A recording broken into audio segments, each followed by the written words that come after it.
So hip hop is having its first Chiron return, as illustrated by the huge moment that just took place on Juneteenth. I mean, the war that's been going on, which is really not a war. It was just hip hop coming back and telling you what this is all about, what this is, why hip hop was birthed, and Kendrick, the defender of the families, of tradition, of foundations, just did what he was destined to do. I think that Kendrick's spiritual mission is to uphold the standards of hip hop. I spent enough time to research Kendrick. I didn't know that it was going to come in the form of Kendrick. And also, I didn't know that hip hop was experiencing a Chiron return. Because to me, this study started about a year and a half ago, and around April, the eclipse of April, when I first started looking at Drake's chart, and I realized that he was receiving eclipses. His 0.33 degree Scorpio, it was at the end of the Scorpio Taurus nodals. So the nodes were just about to switch signs, going into Aries, Libra. So you know that the nodes, they move backwards. And also Pluto was about to square his natal sun. Pluto is in Aquarius. It was January 21st of this year that Pluto went into Aquarius. It retrograded.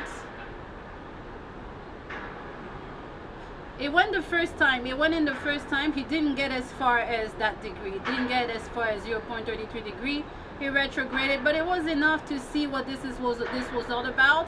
And during that time, it was the UMG and AI, because Pluto is in the seventh house of contracts, of one-on-one relationship. Pluto, big corporation. I was not surprised to see UMG standing up for the AI bullshit. But this is how it really started for me. And I knew that it was in eclipse season. He got into a scuffle with Joe Biden towards the end of last year, which were the eclipses again. I thought that was a terrible idea. I mean, you know, I didn't know who his handlers were, and if there was anyone around him that could advise him. Anyways, to me, it just looked terrible because it was an eclipse season. You're gonna get eclipse. This is the south node going over your sun. What I had already established in April of the year before, when you have transit Pluto squaring your natal sun, it's not for the faint of heart. And then you have the staff node going over that. I didn't think that Drake was surviving. My words, when I reread the letter I sent over to his to his people, we Toronto folks, so it's not too far. You no longer serve the collective, especially your son. This is how you come to identify yourself. No longer serve the collective. I mean, I didn't know that it was gonna take about a year, because it really played out in the eclipses of this year, but it was still in the same axis. And of course, you know, when it took that long, it took a year. But really, if you know how eclipses work, even new moons, you know, sometimes it can take 6 months for something. It takes 6 months for something to really show up. You know, it's not just, sometimes it's eclipse and then bam, you know, it's directly. But a lot of time you have to give it a time span. You know, this is a big movement in your life, in the collective, so it took that long. So anyways, this is how it started out for me. I was looking at Drake's chart. I noticed the eclipses. I noticed the south node over his sun, and I noticed Pluto was squaring his sun. Terrible combination. He got into a scuffle towards the end of last year with Joe Biden. I thought it was of poor taste.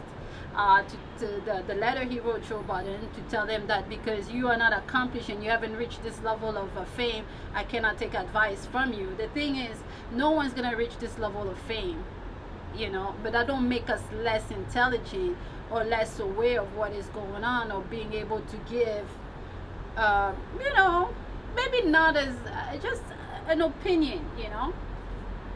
But my opinions, for me, I form my opinions with the charts. The charts are always telling you where we are. We are in the spirit world. Everything is orchestrated per the will of source. this humans is that they're not autonomous being. You know, the ideas, the songs, the moments. If we can't get out of our ego, which tries to comprehend what this world is all about, you know, it's just energies, forming energies that are manifesting. Whether you see war or happiness or whatever, it's just energies taking place. It's not you doing this. It's not me by my sheer will. It's not.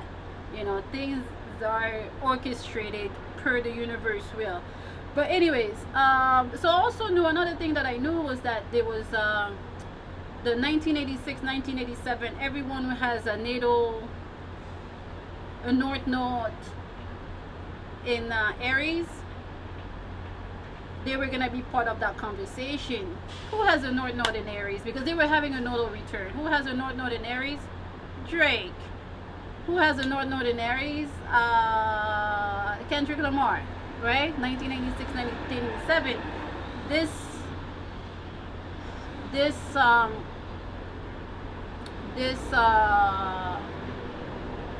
nodal return had Chiron as a signature. To me, that was very notable because we're talking about a certain wound, right? You're talking about a certain pain. And when you see a nodal return for Kendrick Lamar and his Jupiter is in Aries, conjuncting that north node, tell me he didn't come to save this institution that hip hop is, right?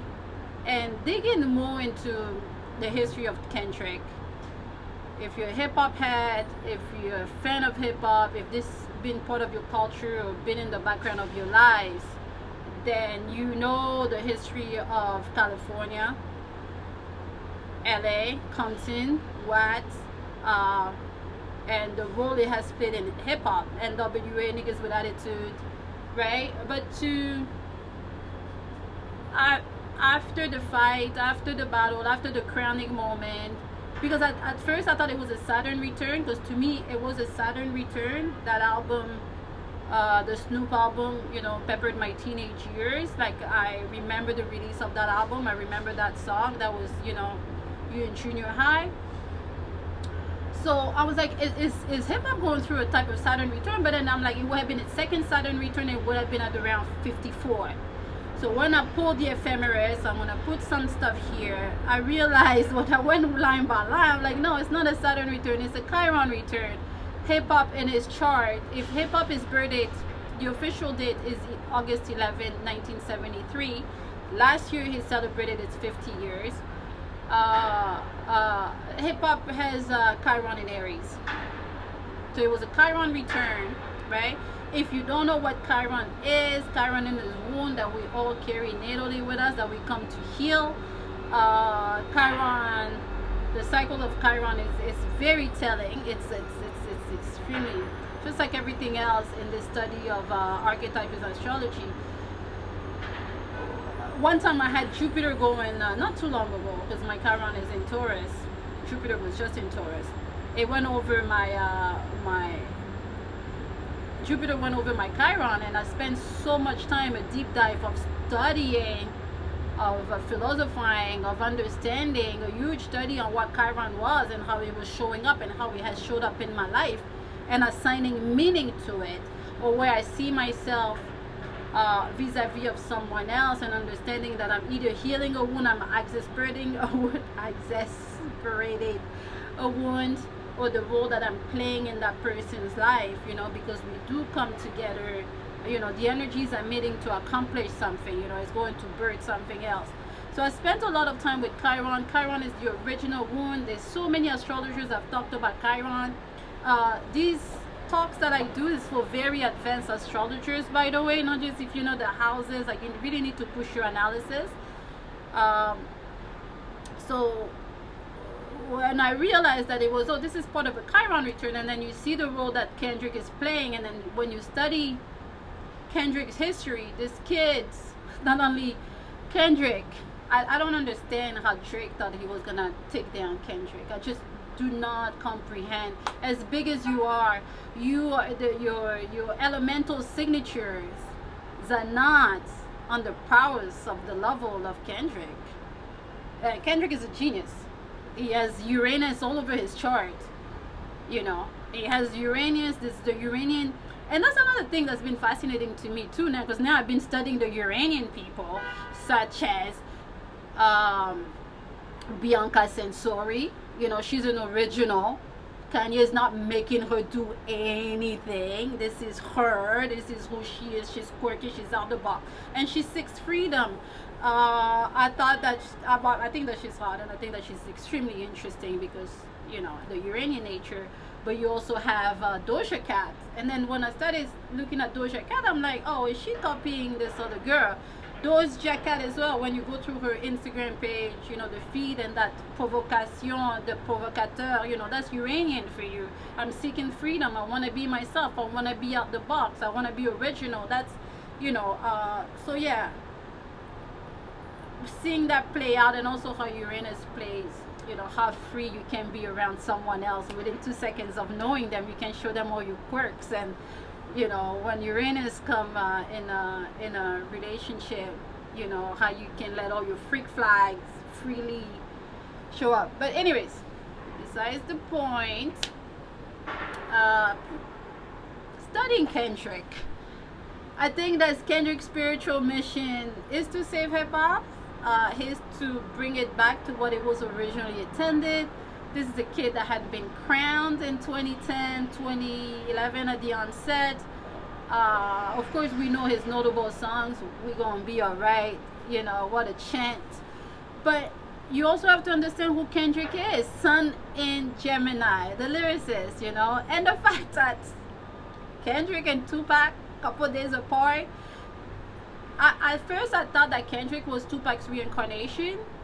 But Kendrick is born in 87. And Tupac got gunned down in what, in 96? 96, yeah. So no. But then when you hear the story of how Kendrick's dad, that were in Chicago, they moved her to bring the family up in Compton. You know, he was birthed to be a king. He was birthed to be the next in line, right? And then the deep dive on his mental, some of the decisions that he's made, like to pimp a butterfly. How do you pimp this butterfly? Good kid might say, but how to pimp a butterfly? You know, to me that was so telling. Like, I have this entity of hip hop. How do I still make a living out of it without selling it to corporations? And still being true to my people, and still being a voice for my people. I thought that was extremely insightful. The stories. Another thing that I thought that was extremely insightful was there's a video, Homegrown Radio, Kendrick talking about 14 years ago, talking about Tupac coming to him in a dream, you know, but not the flesh, but his aura. Don't let my music die. Don't let my message die.